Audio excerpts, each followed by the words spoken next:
একদিন বাঘ একটি মস্ত বড় গরুকে তাড়া করলো শিকার করার জন্য। অনেকক্ষণ লড়াই করার পর এক পর্যায়ে বাঘ গরুটিকে শিকার করে তার বাড়িতে নিয়ে গেল। বাবা, তুমি সত্যিই অনেক শক্তিশালী। এত বড় একটা গরুকে শিকার করার জন্য তোমাকে ধন্যবাদ। মা, কালকে আমিও বাবার সাথে শিকারে যাব। তুমি একটু কষ্ট করে বাবাকে ম্যানেজ করো, প্লিজ।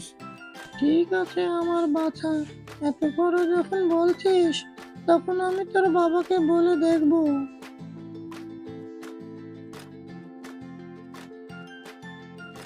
বাহাদুরের বাবা, বাহাদুর শিকারে যেতে চায়।